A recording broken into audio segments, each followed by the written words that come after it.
Now students, we are discussing supply function. We already had discussed meaning of supply and types of supply. Now we are discussing supply function. Supply function is functional relationship between quantity supply and factors that affecting its quantity supply. Meaning supply function कुछ नहीं है. Supply function हमें ये बताता है कि एक quantity supply को, किसी कमोडिटी की क्वांटिटी सप्लाई को कौन कौन से फैक्टर इफेक्ट करते हैं या कौन कौन से डिटर्मिनेंट उसको इन्फ्लुएंस करते हैं. तो सप्लाई फंक्शन क्या है? Quantity supply is function of P x. यहाँ पी एक्स से मीनिंग है price of their own commodity and P R is price of related commodity, P F price of factor of production and GP से meaning है government policies and T से meaning technology and ई से meaning expectation, future expectation price की किसी commodity के regarding and NF means number of firms and other बहुत सारे factors होते हैं. हम यहाँ पे इन फैक्टर्स को डिस्कस करने वाले हैं स्टेप बाय स्टेप या one by one. Okay, meaning क्या है? यहाँ पे बच्चों कई बार बच्चे कंफ्यूज हो जाते हैं, मैम ये एफ क्या है? ये एफ है फंक्शन का नोटेशन. एफ मीन्स एफ का यहाँ पे मीनिंग है फंक्शनल रिलेशनशिप को बता रहा है. फंक्शन का मीनिंग है that which tells about the mathematical relationship between two variables. Two variables कौन कौन से? First is dependent variable, second is independent variable. यहाँ पे आपका डिपेंडेंट वेरिएबल कौन है और इंडिपेंडेंट वेरिएबल कौन है, इसको एक बार समझ लेते हैं. एस एक्स क्या है? आपका डिपेंडेंट वेरिएबल. देखो नाम से सजेस्ट हो रहा है that variable which depend on someone, कि वो वेरिएबल जो किसी और पे डिपेंड करता है. आपकी यहाँ पे क्वांटिटी सप्लाई आपकी प्राइस ऑफ रिलेटेड गुड्स पे डिपेंड करिए, price of on commodity depend करिए, गवर्नमेंट पॉलिसी पे डिपेंड करिए. मतलब इन सभी फैक्टर्स पे आपकी क्वांटिटी सप्लाई डिपेंड करिए. तो quantity supply is the dependent variable और ये सारे price of X commodity, related commodity की prices, technology, government policy, these are independent variables. तो एफ क्या बता रहा है? इन दोनों के बीच में मैथमेटिकल रिलेशनशिप को बता रहा है कि अगर आपने इसमें कुछ मैग्नीट्यूड में चेंजेस करते हो तो इस क्वांटिटी सप्लाई में कितने मैग्नीट्यूड से चेंज होगा. ये फंक्शनल रिलेशनशिप को बताता है. अगर क्वेश्चन आता है एक्सप्लेन क्वांटिटी सप्लाई इक्वेशन, तो आपको ये इक्वेशन लिखनी है और इसका मीनिंग लिखना है. S X equals to quantity supply, F equals to function, P X equals to price of their own commodity, P R equals to related products price. ये सारे के सारे आपको डिटेल में जस्ट नेम लिखना है. अगर सप्लाई फंक्शन की इक्वेशन पूछी जाती है आपसे 2 मार्क्स में, दैट आर द सफिशिएंट. ठीक है.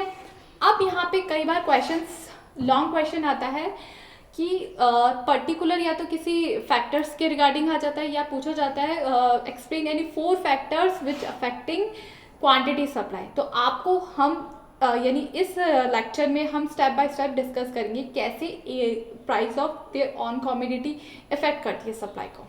तो first is price of commodity. देखो एक्स कमोडिटी है तो पी एक्स मतलब उसकी खुद की कमोडिटी की प्राइस कैसे उस कमोडिटी की सप्लाई को इफेक्ट करती है. हमें पता है अगर किसी कमोडिटी की मैं जैसे एक्स गुड का प्रोडक्शन कर रही हूँ, अगर एक्स गुड्स की प्राइस इंक्रीज हो जाती है तो ऑफकोर्स मुझे पता है कि पॉसिबिलिटी किसकी इंक्रीज हो गई, प्रॉफिट मैक्सिमाइजेशन की पॉसिबिलिटी इंक्रीज हो गई. और मैं एक रैशनल प्रोड्यूसर हूँ. देखो इकोनॉमिक्स में एक अजम्पशंस चलती है कि रैशनल ही तो कंज्यूमर होता है और रैशनल ही प्रोड्यूसर होता है. रियल लाइफ में हो या ना हो वो कोई गारंटी नहीं है, बट इकोनॉमिक्स में अजम्पशंस पहले आती है.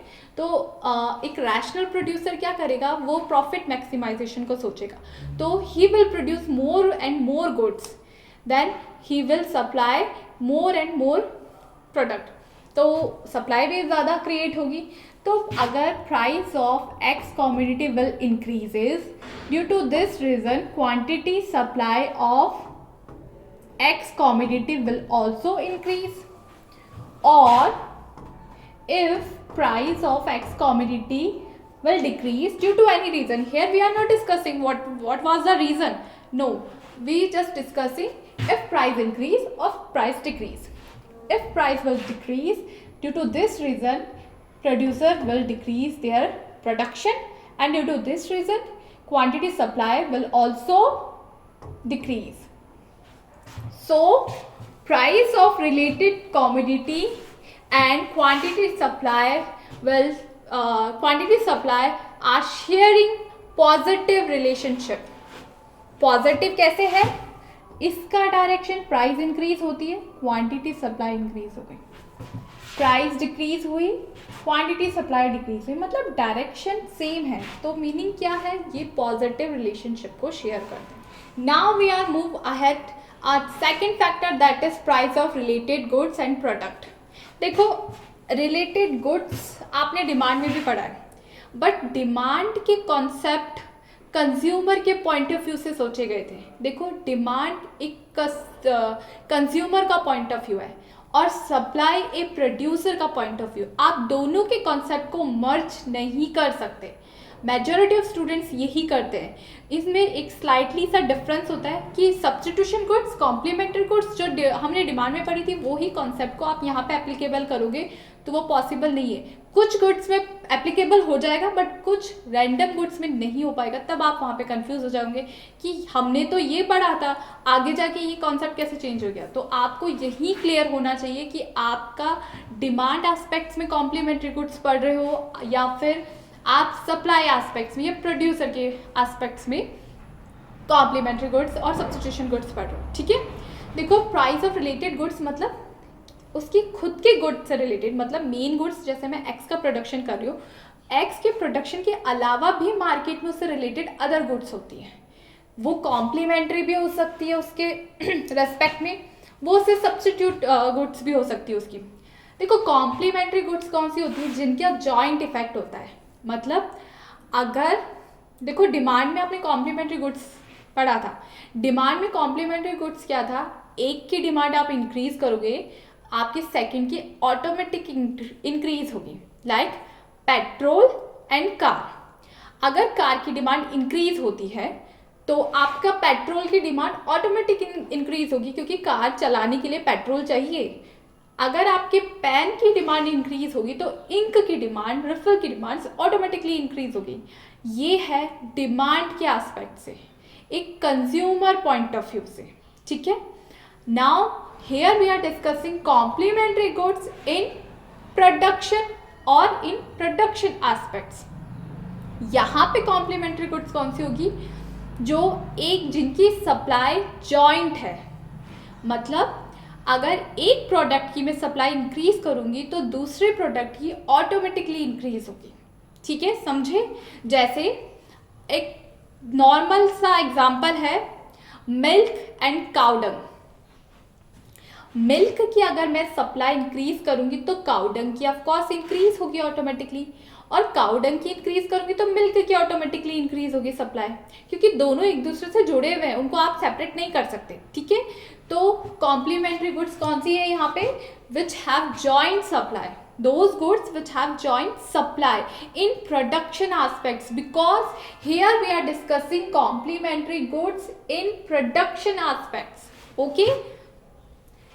Then increase in price of complementary goods. अगर complementary goods की प्राइस इंक्रीज होती है तो ऑफकोर्स प्रोड्यूसर क्या करेगा? उस प्रोडक्ट की सप्लाई इंक्रीज करेगा.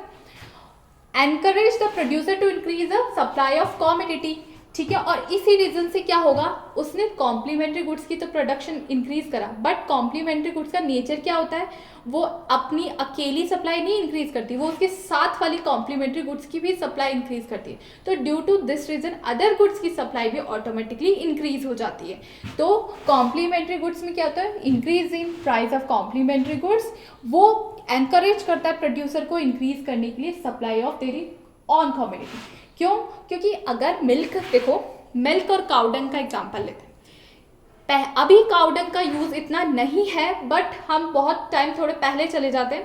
काउडंग बहुत ज़्यादा इम्पॉर्टेंट सोर्स था एनर्जी का. ठीक है. तो काउडंग की डिमांड हो गई तो हमने प्रोड्यूसर ने सोचा इसकी सप्लाई इंक्रीज करनी पड़ेगी, तो उसने काउडंग की सप्लाई इंक्रीज कर दी. काऊ डंग की डिमांड इंक्रीज हुई, काऊ डंग की डिमांड से उसकी प्राइस इंक्रीज हो गई। तो प्राइस इंक्रीज होते मतलब कॉम्प्लीमेंट्री गुड्स की प्राइस इंक्रीज होते ही प्रोड्यूसर ने क्या करा, उसकी सप्लाई इंक्रीज कर दी। अब काऊ डंग की सप्लाई इंक्रीज हुई है तो मिल्क की सप्लाई इंक्रीज होगी या नहीं होगी? ऑफकोर्स मिल्क की भी सप्लाई इंक्रीज होगी। तो प्रोड्यूसर को एनकरेज हुआ उसकी खुद की कॉमोडिटी की सप्लाई को भी इंक्रीज करने के, और उसको मोर प्रॉफिट हुआ। सिंपल सी बात है। Now we are discussing substitution goods.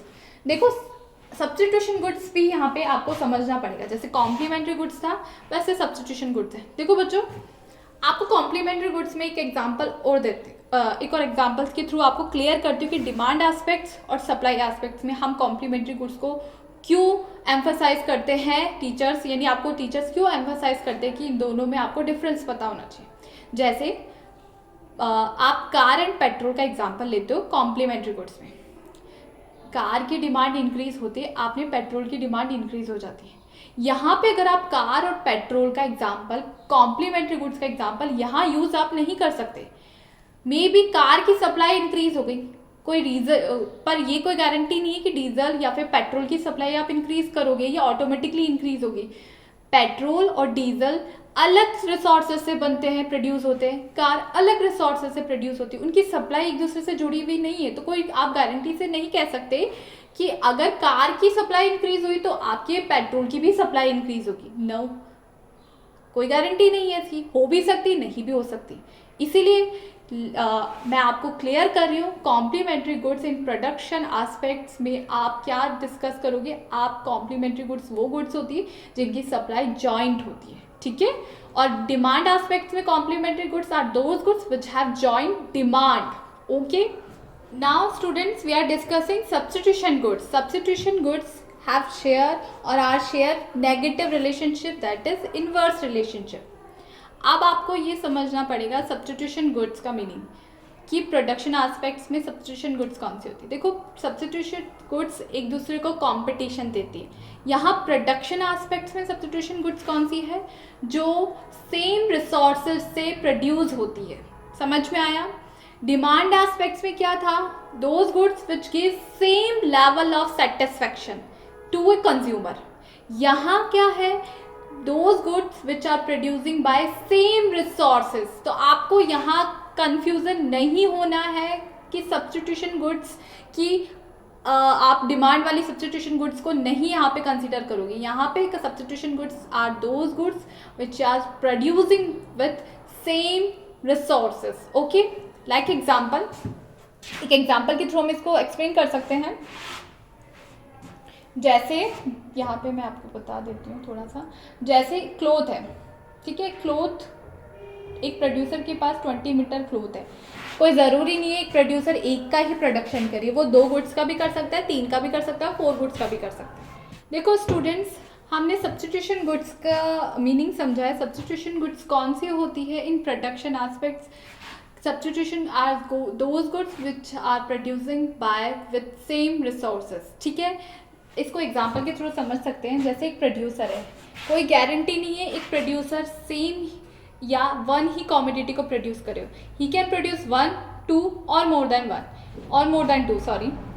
So if he producing window curtain and sofa cover, WC equals to window curtain and SC equals to sofa cover, okay, CL equals to cloth. If producer is producing window curtain and sofa cover, simple सी बात है, एक producer है, वो कोई ज़रूरी नहीं एक यूनिटी प्रोड्यूस करे या एक ही प्रोडक्ट प्रोड्यूस करे, वो एक से ज़्यादा भी प्रोडक्ट प्रोड्यूस कर सकता है। अगर वो विंडो कर्टन प्रोड्यूस कर रहा है और सोफ़ा कवर दोनों प्रोड्यूस कर रहा है, ठीक है।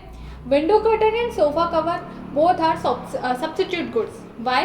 बिकॉज विंडो कर्टन का प्रोडक्शन भी सेम क्लोथ से हो रहा है, सेम टाइप के क्लोथ से हो रहा है, और सोफ़ा कवर का प्रोडक्शन भी सेम टाइप के क्लोथ से हो रहा है, मतलब रिसोर्सेज सेम है, क्लोथ, ठीक है। अब देखो बात क्या होती है, इनवर्स रिलेशनशिप कैसे होता है, इसको हम डिस्कस करेंगे। First, if increase in price of related goods, ठीक है। यहाँ पे हमने रिलेटेड गुड्स माना आपकी सोफ़ा कवर को, तो sofa cover is are equals to related goods और window curtain is main good, ठीक है। हमने सोफ़ा कवर को रिलेटेड गुड्स माना है और आपके विंडो कर्टन को मेन गुड पाना है। For case study, if increase in price of related goods, अगर रिलेटेड गुड्स की प्राइस इंक्रीज हो गई तो आपकी मेन गुड्स की सप्लाई में क्या इफेक्ट हुआ। यहाँ पे मैं आपको केस एक्सप्लेन कर देती हूँ। प्राइस किसकी इंक्रीज हुई है, रिलेटेड गुड्स की, जो आपकी कौन सी है, सोफा कवर। सोफा कवर की प्राइस इंक्रीज हुई है, विंडो कर्टन की प्राइस में कोई चेंज नहीं हुआ। फिर विंडो कर्टन की सप्लाई में क्या इफेक्ट होता है ये हम डिस्कस करेंगे, ठीक है। अब देखो, अगर सोफा कवर की प्राइस, जो रिलेटेड प्रोडक्ट है उसकी प्राइस इंक्रीज हो गई, ठीक है। अब सोफा कवर की प्राइस इंक्रीज हुई है तो प्रोड्यूसर के पास क्या इंसेंटिव है, वो सोचेगा जो विंडो कर्टन की प्राइस में कोई चेंज नहीं हुआ, बट देखो दोनों पहले सिमिलर थी, सोफा कवर की प्राइस इंक्रीज हो गई, विंडो कर्टन की प्राइस में चेंज नहीं हुआ, तो प्राइस हायर किसकी रही, आपको सोफा कवर की। So producer will producing more sofa cover than window curtain. तो वो क्या करेगा, अब सोर्सेस लिमिटेड है क्योंकि इकोनॉमी की प्रॉब्लम ही, रिसोर्सेज आर लिमिटेड, तो वो क्या करेगा, उसको पता है मेरे विंडो कर्टन में प्रॉफिट इतना नहीं है जितना मुझे सोफा कवर में बनेगा, तो वो क्या करेगा, विंडो कर्टन से रिसोर्सेज थोड़े से निकाल के और कहाँ लगा देगा, सोफा कवर में। जब रिसोर्सेज लगेंगे तो प्रोडक्शन इंक्रीज होगा। सो सोफा कवर की प्राइस इंक्रीज होने के कारण आपका सप्लाई उसने किसकी इंक्रीज कर दी, सोफा कवर की, और रिसोर्सेज कहाँ से निकाले उसने रिसोर्सेज निकाले विंडो कर्टन से। सो विंडो कर्टन की सप्लाई पे क्या इफेक्ट हुआ, जो आपकी मेन गुड्स है विंडो कर्टन की सप्लाई क्या हुई,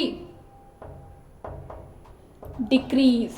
तो ये इनवर्स रिलेशनशिप हुआ या नहीं हुआ, सोफा कवर की प्राइस इंक्रीज होने से आपके विंडो कर्टन की प्राइस डिक्रीज हुई। हेयर विंडो कर्टन की जो प्राइस है, price of window curtain remain constant. यहां विंडो कर्टन की प्राइस में चेंज नहीं हुआ, फिर भी इसकी सप्लाई डिक्रीज हो गई। Why, because increase in related goods price. इसको डायग्राम के थ्रू हम एक्सप्लेन कर सकते हैं। S1 is your starting supply कर ऑफ, देखो यहाँ पे प्राइस भी किसकी है, आपकी विंडो कर्टन की है, सप्लाई भी किसकी है, विंडो कर्टन की, क्योंकि आपकी मेन गुड्स कौन सी है, विंडो कर्टन। आप विंडो कर्टन की सप्लाई पे इफेक्ट देख रहे हो उसके रिलेटेड गुड्स की प्राइस में चेंज होने के कारण। स्टार्टिंग में सप्लाई कर था S1, विंडो कर्टन की प्राइस थी OP, प्राइस अभी भी विंडो कर्टन की OP है। क्यों, क्योंकि प्राइस विंडो कर्टन की चेंज नहीं हुई, प्राइस किसकी चेंज हुई है, रिलेटेड गुड्स की। रिलेटेड गुड्स की प्राइस चेंज हो गई, और चेंज भी कैसे हुई, इंक्रीज हुई है। अब रिलेटेड गुड्स की प्राइस इंक्रीज हुई है तो प्रोड्यूसर ने रिलेटेड गुड्स को प्रोड्यूस करना स्टार्ट कर दिया। अब उसको स्टार्ट कर दिया प्रोड्यूस करना, तो उसने जो विंडो कर्टन का प्रोडक्शन है उसको डिक्रीज कर दिया, तो सप्लाई डिक्रीज हो गई। सेम प्राइस पे सप्लाई पहले हो रही थी Q1, अब वो सेम प्राइस पे सप्लाई हो रही है Q0, तो सप्लाई में क्या हुआ, डिक्रीमेंट, डिक्रीज हुई है सप्लाई। वेयर इज इसका वाइस वर्सा हो जाएगा, decrease in price of related goods. देखो decrease in price of related goods का भी देख लेते हैं। अगर सोफा कवर की प्राइस डिक्रीज हो गई, आप देखो प्रोड्यूसर ने सोचा सोफा कवर की प्राइस, देखो ये सोफा कवर है, ये विंडो कर्टन है, सोफा कवर की प्राइस डिक्रीज हो गई।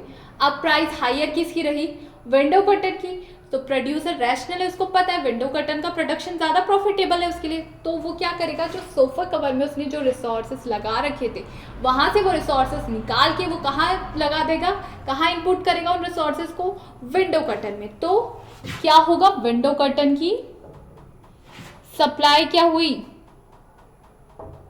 इंक्रीज हुई, और विंडो कर्टन की प्राइस अभी भी क्या है, कांस्टेंट है। ये कांस्टेंट है, ओके, कांस्टेंट है। तो यहां देख लेते हैं, स्टार्टिंग में सप्लाई कर क्या है, S1, starting situation supply is S1। अब क्या हुआ, रिलेटेड गुड्स की आपकी प्राइस डिक्रीज हो गई, उसको लगा रिलेटेड गुड्स की प्राइस डिक्रीज हो गई, मैं इसका प्रोडक्शन क्यों करूं जो मुझे इसका प्रॉफिट ही नहीं है। तो वो क्या करेगा प्रोड्यूसर, उसमें से जो उसने रिसोर्सेस लगा रखे थे उन रिसोर्सेस को निकाल के उन रिसोर्सेस को कहाँ इंजेक्ट करेगा, वो इंजेक्ट करेगा विंडो कर्टन के प्रोडक्शन में। तो उसने जैसे इंजेक्ट करा प्रोडक्शन इंक्रीज हुआ, प्रोडक्शन इंक्रीज हुआ, सप्लाई इंक्रीज हुई विथ कांस्टेंट प्राइस, जबकि विंडो कर्टन की प्राइस में कोई चेंज नहीं हुआ। तो पहले कितनी सप्लाई क्रिएट कर रहा था वो विंडो कर्टन की, Q1, अब वो कितनी कर रहा है, Q2, इंक्रीज हुई सप्लाई। तो इनवर्स रिलेशनशिप है या नहीं, रिलेटेड गुड्स की प्राइस इंक्रीज होने पर मेन गुड्स की सप्लाई कम हो रही है या डिक्रीज हो रही है, और रिलेटेड गुड्स की प्राइस डिक्रीज होने पर मेन गुड्स की सप्लाई इंक्रीज हो रही है। आई होप आपको ये टॉपिक क्लियर हो गया होगा। ये इंपॉर्टेंट है और ये टॉपिक आपको कहीं पर भी क्लियर कट लैंग्वेज में नहीं मिलेगा, क्योंकि ये थोड़ा कंफ्यूजिंग वाला टॉपिक है। Okay, hello students, now we are discussing supply function. We already have discussed factors that affect quantity supply. In that we already had discussed price of their own commodity, price of related goods, price of their own commodity, price of related goods. Now we are discussing price of factor of production, government policy and technology and future expectations and number of firms. So here we will be discussing price of factor of production. How price of factor of production will affect quantity supply. For this reason you have to know that what is mean by the factor of production. Factor of production is nothing, it's just simply input that we are using in production process. So we can say that price of factor of production or price of input,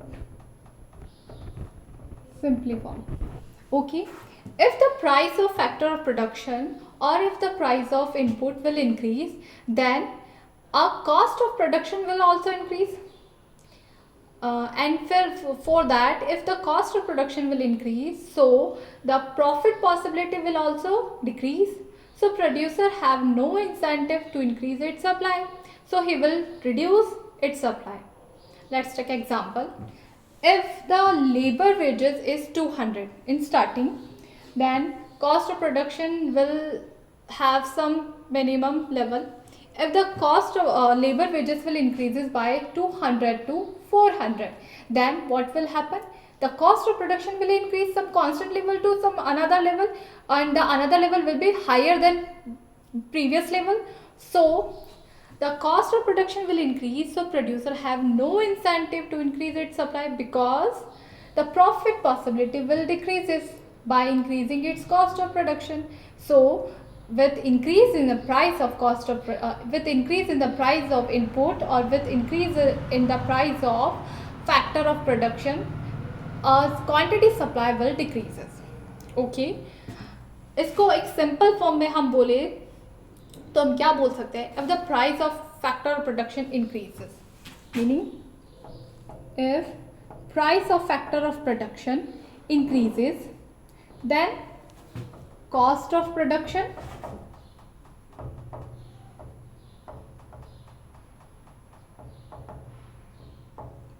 and profit, it is a profit symbol, profit possibility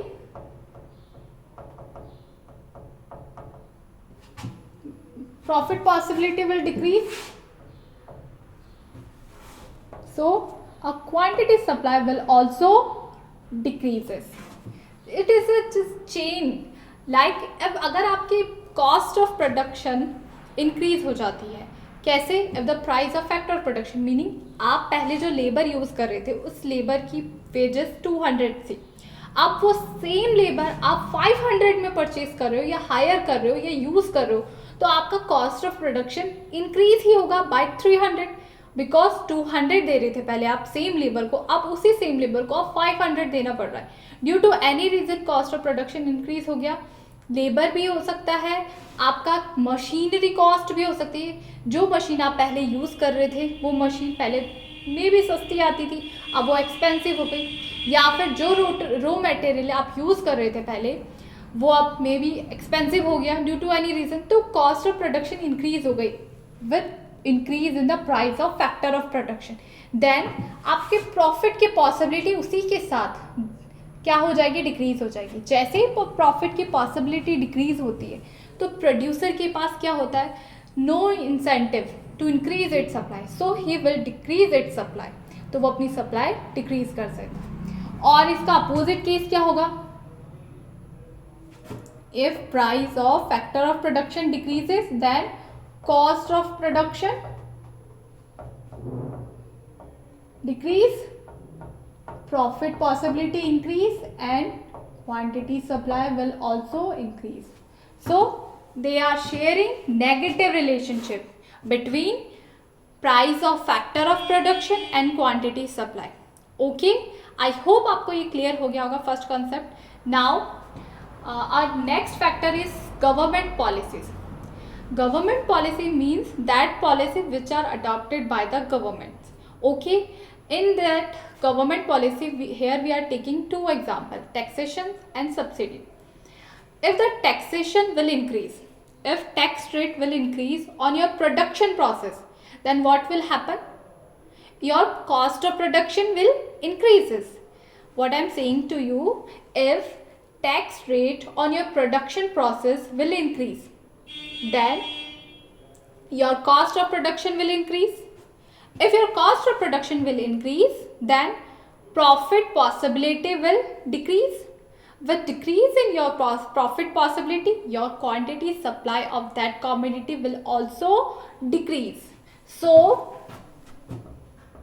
tax rate increase होने से, आपके taxes increase होने से आपकी quantity supply पे क्या effect हुआ, decrease हुई. और vice versa, if taxes will decrease then your quantity supply will increase. Taxations क्या है, it is a compulsory payment which a person have to pay to the government with no any returns. Taxation का यही main feature है, it is a compulsory payment. देखो compulsory payment है but इसके against आपको कुछ प्रॉफिट नहीं मिलता. जैसे फी में तो क्या होता है, आप कोई सर्विस लेते हो फिर उसके अगेंस्ट आप पेमेंट करते हो, बट टैक्सेशन में कोई पॉसिबिलिटी नहीं है, आप ना कोई सर्विस लेते हो, ना कोई अदर आपने कुछ क्राइम किया है, ना कोई पेनल्टी लेते हो, या ना कोई पेनल्टी एज ए पेनल्टी आप पेमेंट करते हो. आप एक पेमेंट करते हो, वो पेमेंट कंपलसरी है और उसके अगेंस्ट आपको कुछ भी बेनिफिट नहीं मिलता, डायरेक्ट बेनिफिट कुछ नहीं मिलता. मे भी मिल भी सकता है, नहीं भी मिल सकता, बट डायरेक्टली कोई लीगली ऑथराइज नहीं है कि आपने टैक्स दिए तो आपको बेनिफिट मिलेगा ही. Okay, now subsidy. सब्सिडी के केस में क्या होता है, सब्सिडी क्या होता है, गवर्नमेंट, सब्सिडी से मीनिंग जस्ट सिंपल फॉर्म में हम बोले तो गवर्नमेंट के थ्रू कुछ बेनिफिट्स मिलना. ये बेनिफिट्स मॉनेटरी भी हो सकते हैं और रियल टर्म में भी हो सकते हैं. मॉनेटरी मीन्स कैश फॉर्म में भी आपको सब्सिडी मिल सकती है, और रियल टर्म मीन्स आपको कुछ अदर फॉर्म में, जैसे आपको चीपर प्राइस पे कोई प्रोडक्ट अवेलेबल करवा दिया, तो सब्सिडी रियल भी हो सकती है और मॉनेटरी फॉर्म में भी हो सकती है. ठीक है, इट्स सब्सिडी विल इंक्रीज. अगर सब्सिडी इंक्रीज होती है तो मीनिंग क्या हुआ, प्रोड्यूसर को कुछ बेनिफिट्स मिल रहे हैं. माना कि पहले जो प्रोड्यूसर रॉ मटेरियल यूज़ कर रहा था वो कॉस्ट थी उसकी 200 की, यहाँ एग्जांपल में दे रही हूँ, 200 की कॉस्ट थी उसकी. जो रॉ मटेरियल वो स्टार्टिंग में यूज़ कर रहा था उसकी कॉस्ट थी 200, बिकॉज वो सब्सिडाइज रॉ मटेरियल नहीं था. अब गवर्नमेंट ने उस रॉ मटेरियल को सब्सिडाइज कर दिया, मतलब सब्सिडी देना स्टार्ट कर दिया, तो वो रॉ मटेरियल अब उसको 100 रुपीज़ की कॉस्ट का पड़ रहा है. तो 100 रुपीज़ में पहले वो सेम रॉ मटेरियल 200 में परचेज कर रहा था. अब क्योंकि रॉ मटेरियल आपका सब्सिडाइज हो गया तो आपको वो 100 रुपीज़ में अवेलेबल है. सो आपकी कॉस्ट ऑफ प्रोडक्शन क्या हुई, with subsidise raw material decrease हुई. आपकी कॉस्ट ऑफ प्रोडक्शन डिक्रीज होते ही क्या हुआ, possibility will increase of profit, and profit की पॉसिबिलिटी जब इंक्रीज हुई तो आपकी सप्लाई इंक्रीज होगी ना, तो सब्सिडी इंक्रीज होने से आपकी सप्लाई इंक्रीज हो गई. और सब्सिडी अगर डिक्रीज होती है उस केस में तो सप्लाई भी डिक्रीज हो जाती है, will also decrease. Simple. Taxation में क्या होता है, प्रोड्यूसर से पैसा लिया जाता है, सब्सिडी में प्रोड्यूसर को बेनिफिट दिया जाता है. तो अगर आपको बेनिफिट मिलेगा किसी प्रोडक्ट के प्रोडक्शन में तो आप उसका प्रोडक्शन इंक्रीज ही करोगे। और अगर आपको किसी स्पेशल प्रोडक्ट के प्रोडक्शन में आपको अलग से कॉस्ट बियर करनी पड़ी है एज अ टैक्सेशन, बिकॉज आप इसका प्रोडक्शन कर रहे हो, आपको गवर्नमेंट को कुछ मनी देनी पड़ रही है, तो आप उसका प्रोडक्शन नहीं करोगे, क्योंकि आपको अगर उस प्रोडक्ट से प्रॉफिट ही नहीं हो रहा तो आप उसका प्रोडक्शन क्यों करोगे, नहीं करोगे। देन अदर केस है आपका स्टेट ऑफ टेक्नोलॉजी। देखो स्टेट ऑफ टेक्नोलॉजी से मीनिंग है अगर आपकी टेक्नोलॉजी का स्टेटस कैसा है, आपकी टेक्नोलॉजी एडवांस है या ओल्ड टेक्नोलॉजी। अगर जैसे बच्चों देखो, अगर आप एक प्रोड्यूसर हो, आप प्रोडक्शन कर रहे हो, अगर आप if you are using better technology और advance technology in your production, then what will happen, you will produce same amount of product with minimum resources, or you will produce a more amount of product with same resources. Like example, present technology को use करते हुए आप 10 labour के through आपने production करा 100 units का। Present technology क्या है, आप 10 लेबर यूज़ कर रहे हो और 100 यूनिट्स प्रोड्यूस कर रहे हो। If you are using advanced technology, then what will happen, if you are using 10 labor, then your production will be something more, it may be 200 units in case of advanced technology, present technology, okay. Or what is another possibility, you will produce same 100 units of production with minimum resources. Minimum resources means like 5 labor. दोनों cases में आपको profit की possibility हुई है। सो if you are increasing your technology or if you are using advanced technology, then profit will increase, the possibility of profit will increase, and producer will increase its supply. So better technology, supply will increase, or vice versa, old technology, your supply will decrease, because अब अगर if you are using old technology, bad technology, then what will happen, your production will decreases, or you have to use more labor or more resources. In both cases you will suffer with losses, so you will reduce your supply. Okay, now our next factor is expectations. Expectations of price, expectations of future prices. Here expectation से meaning यहाँ पे है future prices से. If I am producer and I am thinking that I am producing X goods and I am thinking that my product's price will be increases in near future. What I am saying to you, I am a producer of X commodity and I am thinking that my product price will increase in some near future. Then what will happen? I stop my present supply. Why? Because I want to increase my profit, so I will stop my present supply so that I can create my future supply. Meaning मैंने अभी मेरी present की supply को stop कर दिया so that मैं मेरी future की सप्लाई को क्रिएट कर सकूँ। तो एक्सपेक्टेशन कि नियर फ्यूचर में प्राइसेस इंक्रीज होने वाले हैं, इसके थ्रू क्या होगा, मेरी प्रेजेंट सप्लाई क्या हो जाएगी, डिक्रीज हो जाएगी। सिंपल सी बात है, क्योंकि मुझे फ्यूचर में प्रॉफिट अर्न करना है, फ्यूचर में मुझे सप्लाई क्रिएट करनी है, और फ्यूचर की सप्लाई क्रिएट करने के कारण मैं प्रेजेंट की सप्लाई को डिक्रीज कर दूंगी, बिकॉज मैं उसका बफर स्टॉक स्टार्ट कर दूंगी। Okay, if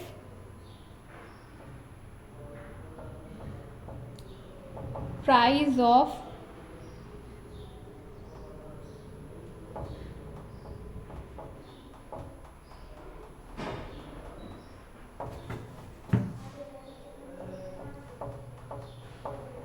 if price of near future will increase, then present supply क्या होगी,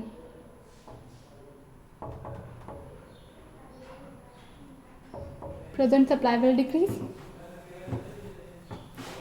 If price will decrease in near future, price will decrease in near future, then मुझे लगेगा कि भाई अभी मेरा स्टॉक को क्लियर करूं, so I will increase my present supply, so I increase my present supply. Okay, now last factor is number of firms. We can discuss it here. If number of firms will increase, then our supply will also increase. They have positive relationship between number of firms and quantity supply of that commodity. Meaning अगर production unit starting में 10 है तो आपका supply कितनी create हो रही है, आपकी 1000 यूनिट हो रही है. If production unit increases by 10 to 20, then your supply unit और production, if your production unit will increase 10 to 20, then your supply will also increases by 1000 to 2000 units. So if number of firms will increase, your quantity supply will also increase, or if your number of firms will decrease, your quantity supply will also decreases. So they have positive relationship. With this number of supply factors, we had completed a supply function. I hope आपको इसमें कोई problem नहीं होगी. बहुत easy है, बहुत interesting है.